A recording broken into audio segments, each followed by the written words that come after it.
Hello everyone and welcome back to QuantPy. We are going to continue our discussion of the Heston Stochastic Volatility model. In this video, we are going to derive the closed form expression for the price of a European option. We will focus on the call option, as you can price put via the put call parity, or you can replicate the process we detail here for put option if you like. The Heston derivation sounds complicated, but is probably easier than the Black-Scholes if one is not afraid of complex numbers. To help see that, we have created a GitHub project which contains some Python code for computing the price and the other concepts we are going to see in this video. You can find the link to the project in the description below. It's a no-frills version of the code that we can improve together over time. So please have a look and you will see the calculations involved are not much different from the Black-Scholes. In the previous video, we derived the Heston's PDE. We saw that Heston assumed the following dynamics for the stock price, where the volatility itself is a stochastic process whose dynamics is given by the following SDE. We then explained how to derive the dynamics under the risk-neutral measure. So the stock price drift becomes R, and the variance process drift gets adjusted by the market price of risk. This form of the market price of risk makes the system complicated, so Heston assumed a simpler form for the market price of risk by citing a paper due to Breeden. We shall see the significance of this change shortly. First, let's abbreviate the drift term of the V process to save space. In the same previous video, by using delta plus sigma hedging argument, we showed that the price of a derivative will satisfy this partial differential equation. So it is like two-dimensional version of the Black-Scholes equation. We also know that the price of the derivative can be written as the expected value of the discounted payoff. H represents the payoff function, so for a European call option, it will be given by this maximum function. Fineman Kak Theorem provides the link between the two representations of the price, this the representation in terms of the PDE and the probabilistic representation in terms of the expectation. Now, as in the Black-Scholes, the problem simplifies if one transforms the stock price to the log scale. So let's define a new variable x as equal to log of s. Now, if we apply Ito's lemma, as we did in the geometric Brownian motion video, then the multiplicative s disappears and the drift term gets adjusted by minus half the variance. So even though the expression is longer, it is of a much simpler form analytically. And again, as in the transformation of the Black-Scholes to heat equation video, we can transform the PDE in terms of x. This removes the s's from the coefficient and is easy to infer by noticing that the derivative of log of s is equal to 1 divided by s, and the derivative of 1 divided by s is then equal to minus 1 divided by s squared. So the s's and the coefficients cancel and we get the minus half v term in the coefficient of dv by dx. In the case of Black-Scholes, we didn't have v, and we were able to transform this equation into the heat equation, whose solution we know in closed form. So we were able to get a closed form expression for the price of a European option. But here we have three variables, t, x, and v, so analytical solution is harder, but it is possible to infer the general form of the solution. To see it informally, let's bring back some memories. We can write the payoff function in terms of the indicator function. So this is equivalent to the max function, but allows us to split the payoff into two terms. Let's substitute this into the valuation formula, where I drop the lambda from Q to simplify the explanation. We can now use linearity property of expectation to write expectation of sum as sum of expectations. The second term is similar to Black-Scholes, but the first one is slightly complicated because we have multiplicative term. This is the s times the indicator function, which itself contains s. Never a good sign, but we have dealt with this kind of problem before through the change of numera. Remember when we were analyzing the drift of the stock price under the risk-neutral measure and under the stock measure, we saw that the value of an asset scaled by the value of the bank account is a martingale under the risk-neutral measure. Analogously, the value of the asset scaled by the value of the stock price would be a martingale, but under the measure induced by using the stock price as the numerator, B0 is constant, so we can take it to the right hand side inside the expectation, and we can do the same to S0. As both expressions represent the price of the same asset, we deduce the following equality. Now shifting ST to the left hand side, and then noting that B0 is equal to 1 because the bank account starts with 1 and 1 grows to e to the power r times t by time t, we can substitute this in the first term, so S times the discount factor becomes S0, and the probability measure changes from Q to S to balance things. We can take S0 out of the expectation, and then the expected value of the indicator function just represents the probability of the indicated event, so we can represent these by P's. So P1 represents the probability that the stock price is greater than K under the stock measure, and P2 represents the probability that the stock price is greater than K but under the risk-neutral measure. We can write this in terms of the remaining maturity, tau. So this now represents the price of the option with remaining maturity equal to tau, and we can also transform the derivative with respect to t to the derivative with respect to tau. Tau equals capital T minus t, where capital T is constant, so the derivative with respect to tau is just equal to the negative of the derivative with respect to t. So we just have to change the sign, or we can just take it to the other side with the same sign. And remember, our PDE is in terms of x, which is equal to log of s, which means s equals exponential of s. Essentially, we need to replace s in our price function with exponential of x. By the way, there is a more general way to deduce this functional form, which is due to Duffie and his friends, and which applies a transform-based interpretation. It relies on the fact that the stock price can be written in the exponential form. This last term represents a product of vectors, so x here would be vector of the two processes, x and v. We have seen this form in one-dimensional case when solving the geometric Brownian SDE, so no surprise there. One then substitute this form for s in the valuation formula that we started with, and then deduce the definition of the transform, which then gives more or less the same functional form that we have here. So we have the PDE that the price satisfies, and we have deduced the functional form that the price will take. So the hypothesis is that a function of this form satisfies the PDE. We can break this down further to deduce the PDEs for the P1 and P2. This is because price is a linear combination of the two terms, so if V solves this PDE, the two terms will also solve this PDE. Let's call the first term V1, and this V1 will solve the PDE, from which it is easy to deduce the PDE for P1.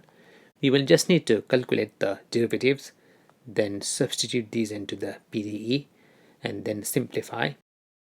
Derivative with respect to tau is easy because the first term doesn't depend on tau. And same goes for the first and second derivatives with respect to v. For the derivative with respect to x, we just use the product rule. And then applying the product rule to each of the terms give us the second derivative. We can combine the middle terms, and the cross derivative is easy. We just differentiate the x derivative with respect to v, or the v derivative with respect to x.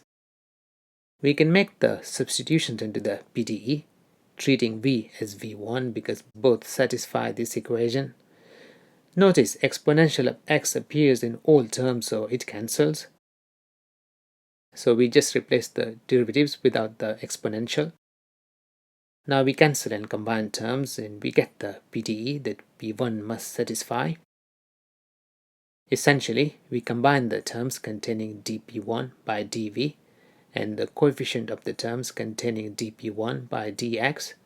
The terms containing p1 cancel, and the rest of the terms occur only once, so we just rearrange them by getting rid of the brackets.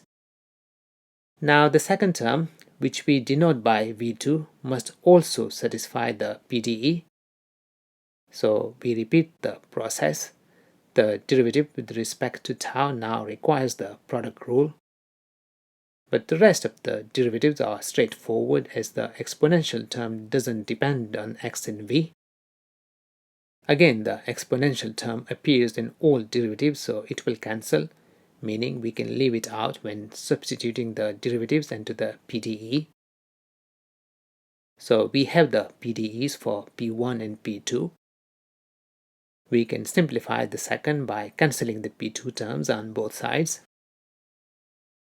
And let's recall that mu underscore v represents the drift of the variance SDE.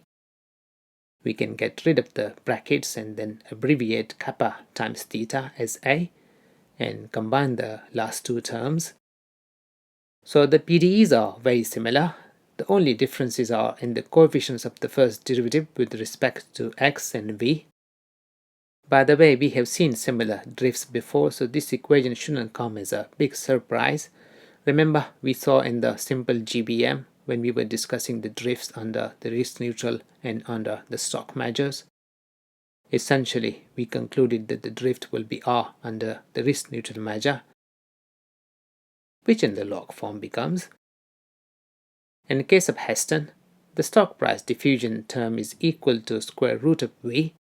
So in the log form, the drift will be equal to R minus half of V, which is precisely the coefficient in the P2 equation. No surprise, because remember, P2 represents the probability of the stock price under the risk neutral measure.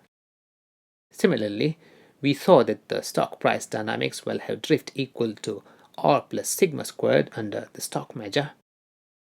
So under Heston, it means we add V to the drift under the risk neutral measure, which will give us R plus half V, which is the coefficient of dp1 by dx in the first PDE. And this will also explain the extra term in the coefficient of derivative with respect to V, because V SDE is a correlation of rho with the stock price SDE. So this rho times sigma times V is like the covariance. Now that the two PDEs are very similar, it means we can memorize them as one PDE with label J. So J equal to 1 will represent the first PDE and J equal to 2 the second. The difference between the coefficients of the dp by dx is the plus and minus sign. So if we call these u1 and u2, then we can write these in terms of 1u, that's u underscore j. The coefficients of dp by dv contains u underscore v, so let's substitute for u underscore v in the second equation, and also in the first equation where we get an extra term. Now the difference between the two is only in the coefficients of v, so if we call these b1 and b2, then we can easily combine them using our index j.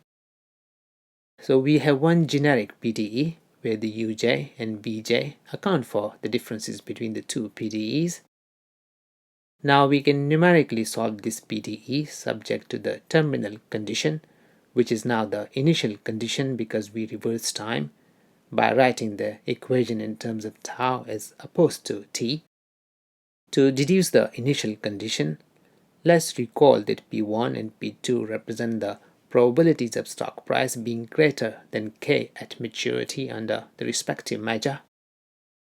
So the initial condition is just the indicator function. And now it shouldn't be too hard to solve this system numerically, but we prefer an analytical solution. One can try separation of variables, but apparently this doesn't work, and when one doesn't know an obvious way to solve a PDE, one tries to guess a solution and then perfect it via trial and error. As we are dealing with probabilities, one naturally switches to their representation in terms of the almost universally applicable characteristic functions. Now the Fineman Kak Theorem tells us the expectation form of this problem. where the function value at maturity is in terms of the indicator function. As the characteristic function is just the expected value of e to the power I times x times another dummy variable, it must satisfy the same PDE. Only the terminal condition is changing from indicator to exponential. The underlying processes and the structure remain unchanged, so the PDEs are going to be the same. Alternatively, you can also transform the PDE in terms of Pj to the PDE in terms of Fj via the transform relationship between them. Now, the main benefit of this representation in terms of the characteristic function is we can deduce a form of the solution. You will remember that the characteristic function of a normal variable with mean m and variance sigma squared is as follows. You can easily derive this expression by writing the expectation as integral with respect to the normal probability density. We are after the form and structure of characteristic function here, so please don't worry about the derivation steps. Now I times phi just represents a complex number, so we can represent it by u, where u stands for a complex number. Let's move to a stochastic process view, say geometric Brownian. We know log of s is normally distributed, so we can deduce the characteristic function of its marginal distribution from that of the simple normal.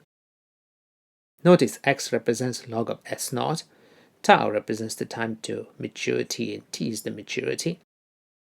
We have to add the filtration now, and this x underscore t to the power x represents the value of a Markov process x at time t when it started at small x at time 0. This is a standard way to represent a Markov process, by the way. Now we can easily generalize this form and also deduce its multidimensional form. So the dot here represents the vector or matrix multiplication, and phi and psi are some generic functions of u and tau, with u being a complex number. This form of the characteristic function is the affine exponential. You would have seen the affine functions many times before. An affine function refers to a function of this form, very familiar form. So this is like linear transformation plus translation. Now, if x is a stochastic process whose dynamics are given by this SDE, then x is called an affine process if the drift and instantaneous variance are affine functions. Notice the conditions are in terms of drift and variance as opposed to drift and volatility. And for such processes, there are theorems which say that the characteristic function will be of the affine exponential form.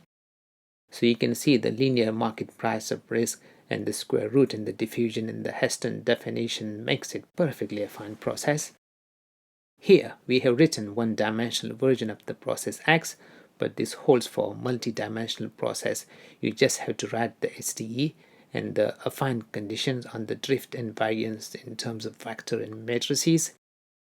In Heston's model, we know the log of the stock price under the risk-neutral measure is given by this SDE, and the variance dynamics are given by the following SDE. And you can see it is an affine system. So it won't come as a big surprise that Heston assumed that the characteristic functions of P1 and P2 take this form. We will drop the subscript j from f to simplify the presentation, but we are solving two PDEs in one go. So we have deduced the form of the solution, and let's see how far can this take us. We just need to substitute this form of the solution in the PDE. So let's calculate the relevant derivatives. We know the derivative of exponential is itself, so every derivative will contain f, and then the chain rule will make the main difference. Let's start with the derivative with respect to tau. So it is f times derivative of the terms in the exponent with respect to tau.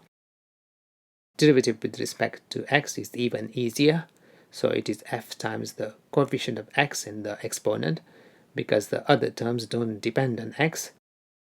Second derivative with respect to x is then I times phi times first derivative, so it produces another I times phi term, and then I squared equals minus 1. So we get derivative with respect to v then produces f times coefficient of v. And if we differentiate again, f becomes the derivative of f, which is d times f. So we get d squared times f. And for the cross derivative, we just differentiate df by dx with respect to v, which we know just changes f into d times f. Alternatively, you can also calculate this derivative by differentiating df by dv with respect to x. We can substitute these derivatives into the PDE. We collect the terms containing v. Now, if this were to be 0 for all values of v, which the equation says is the case, it means the coefficient of v must be equal to 0, and the sum of the other terms must also equal 0. This resulting system is the so-called Riccati system, which we have covered comprehensively before, so we know how to solve this system. First, let's rearrange the first equation by shifting the time derivative to the other side and collecting the various powers of d. And we can also shift the time derivative in the second equation. Let's deduce the initial conditions. We know when tau equals 0, the characteristic function will equal exponential of I times phi times x, because x will be known, right? So it means d must equal 0 and c must also equal 0. So we have the initial conditions and we can now proceed to solve the equations. Let's start with d because it only contains d, so we can solve it on its own.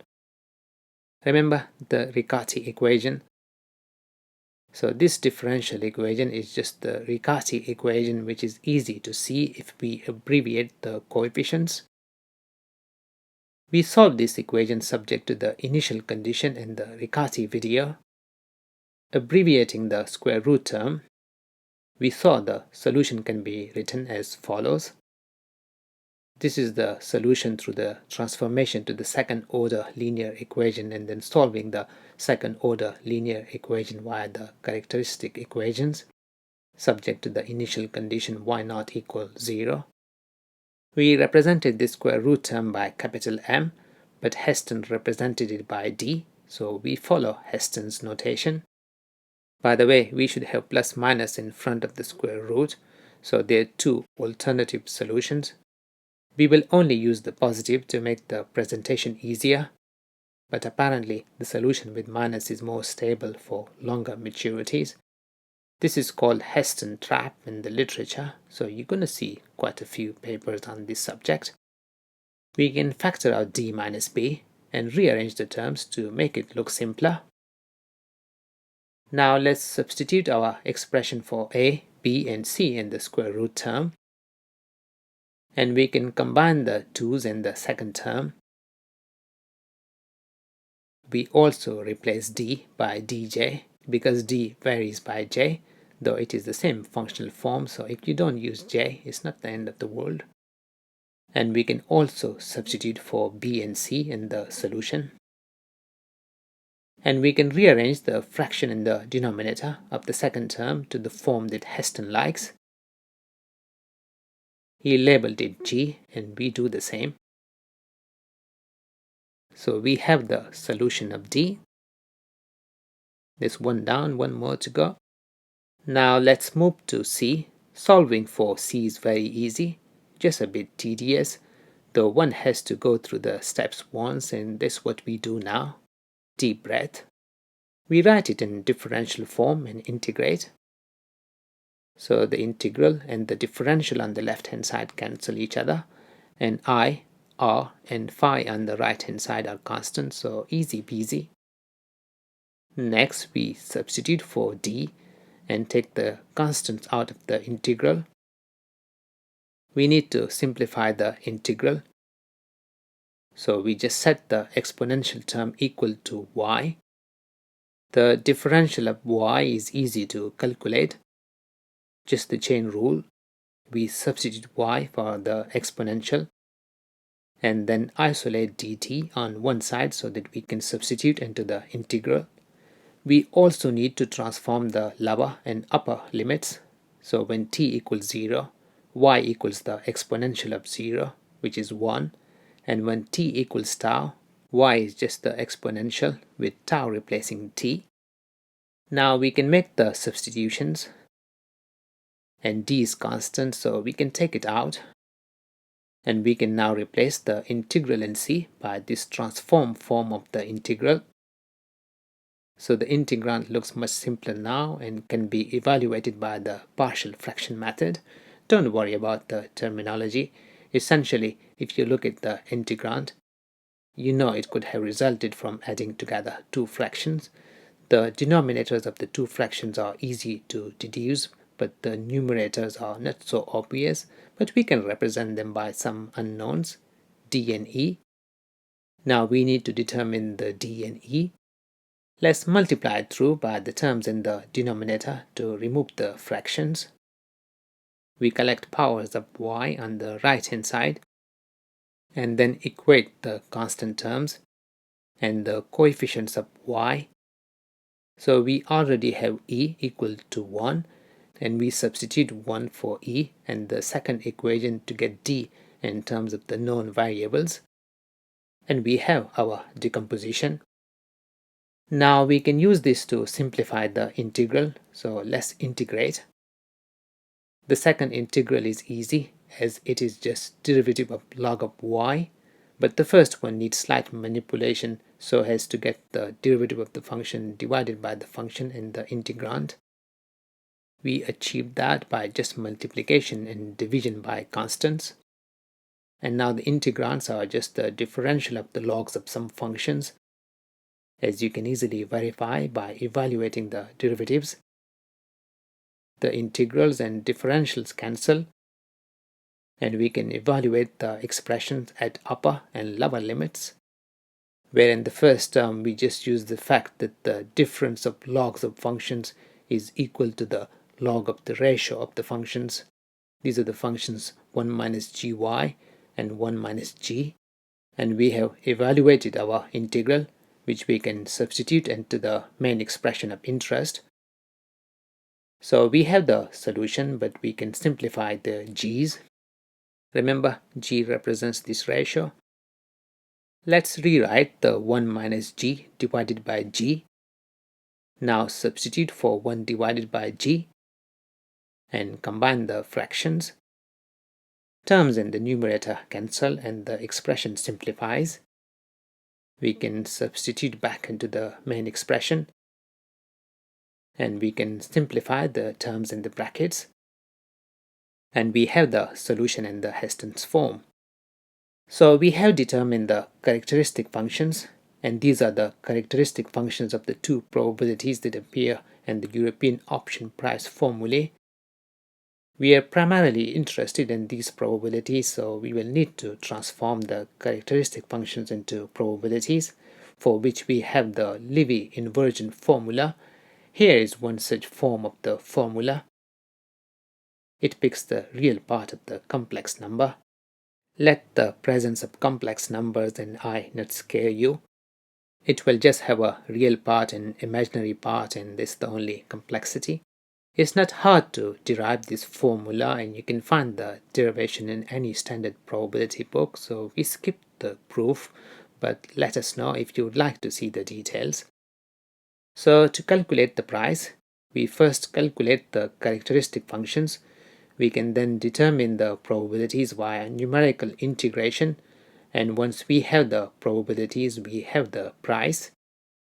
Notice the formula looks complicated, but the calculation involved is similar to Black-Scholes, though in the Black-Scholes the integral is of normal density, for which we have built-in functions in many packages, so the calculation looks easy. If everyone starts using Heston, then surely every package will have a function for transforming Heston's characteristic functions into the probabilities as well. So use this formula as much as you can to support the case. And if you visit the Github Python project that I mentioned earlier, then you would see that the calculation is exactly the same as one would approach Black-Scholes price in a base language, say C++. So the two are very similar, except for the presence of the complex numbers in the Heston, but at the end of the day it reduces to real, so everything is real. Now this method of determining the characteristic function actually applies more generally to affine processes, which means that the steps can be turned into a recipe. Let's explain the steps using a very simple one-dimensional process, say the CIR, mean reverting process. Its characteristic function will be of the affine exponential form. Now we can apply Ito's lemma, where we have to add the time derivative because the function depends on t as well. We substitute for dy and dy squared. We have seen the applications of Ito's lemma multiple times before. We combine the dt terms. Now it's not hard to infer that m is a martingale, so the drift term must equal 0. Next, we collect terms containing y, and if this were to equal 0, then the coefficient of y must be 0, and the sum of the other terms must also be 0. So we get the Riccati equations. In summary then, one can write the characteristic function of an affine process in this form and determine the coefficients phi and psi y solution of the system of Riccati equations. So we hope you enjoyed the video and we look forward to seeing you in the next.